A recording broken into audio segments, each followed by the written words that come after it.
OK, voilà. Donc, nous avons vu que Dieu et l'homme étaient en pleine communication, comme on voit dans le schéma 1. Maintenant, nous allons aller au schéma 2. OK, où est-ce qu'on voit que l'homme et Dieu sont séparés. Il n'y a plus de communion entre les deux depuis l'avènement du péché. OK, mais dans cette dichotomie, dans cette division entre l'homme et Dieu et l'homme, qu'est-ce qu'on rencontre? On rencontre toute l'histoire de la déchéance humaine qu'on a connue. Caïn et Abel, la corruption et le déluge avec Abraham, Sodome et Gomorrhe, la tour de Babel, le meurtre d'Ésaü, l'histoire de Joseph qui est vendu par ses frères, tout l'exode au désert, bon, toute l'histoire sainte. Puis avec toutes les idoles, les guerres, les débauches, les divinations, tout l'occultisme, les persécutions, l'athéisme, les dictatures, en fait, toutes les conséquences qu'a apporté l'argent. Et ça se continue, si je viens ici, sexe, drogue, boisson, avortement, divorce, mariage libre, etc. Rien de tout cela ne réussit jamais à combler le fossé entre Dieu et l'homme.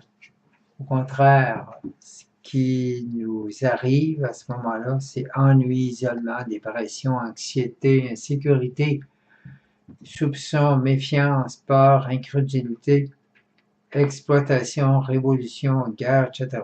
Un vrai cercle vicieux. Même les moyens apparemment bons échouent s'ils viennent de la seule sagesse de l'homme. Le gouvernement, les lois, le bouddhisme, le yoga, le zen, la méditation transcendantale, etc.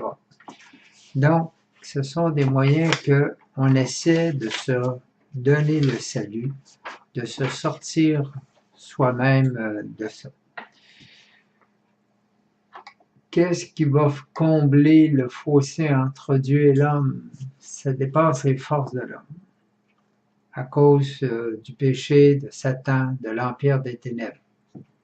Et là, on va rentrer dans la parole de Dieu d'une façon très explicite.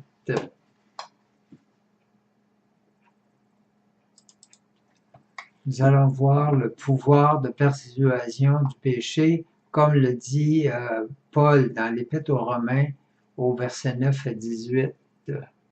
Voici le texte de Romains 9, 18, où Paul nous souligne d'une façon particulière, en citant des textes de la Bible, comment que, en donnant des citations de l'Ancien Testament, comment qu'on est pécheur. Eh bien donc, avons-nous quelque supériorité? Non, aucune, car nous venons de prouver que tous, juifs et grecs, sont sous le péché.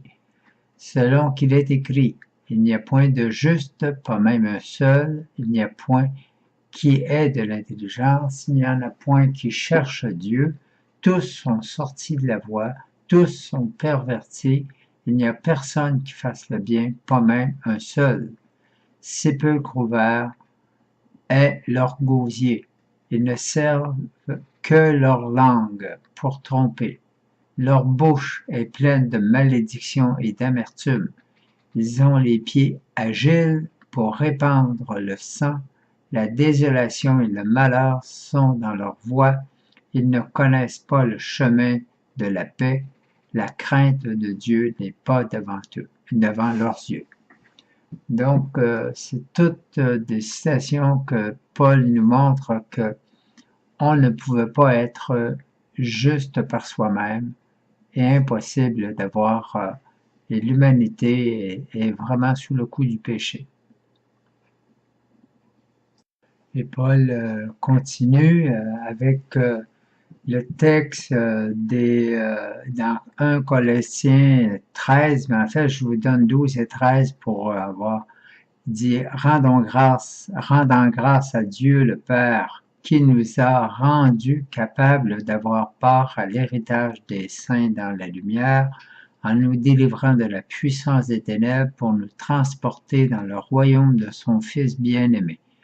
Donc, il souligne comme quoi qu'on est dans un empire de ténèbres et que l'œuvre du salut, ça va être de nous transférer dans le royaume de la lumière du Père et de Jésus de façon particulière. Si nous allons si nous allons aussi au verset 11, qui se lit un petit peu, c'est aussi que nous avons été élus ayant été prédestinés suivant la résolution de celui qui opère toutes les choses après le conseil de sa volonté, pour que nous servions la louange de sa gloire, nous qui d'avance avons espéré dans le Christ. Donc, c'était le Seigneur avait prédestiné, à cause, comme on l'a vu avec Maria Voltarta, que le Seigneur a prévu le salut d'avance, parce que voyant la chute de l'homme, il nous a prédestinés à pouvoir accueillir le salut, espérer dans le Christ, ok? Parce que c'était dans le plan du Père de le faire ainsi.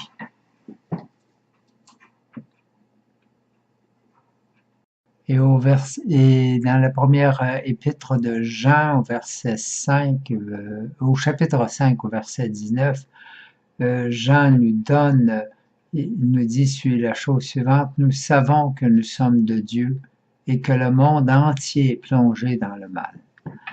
Donc, la différence,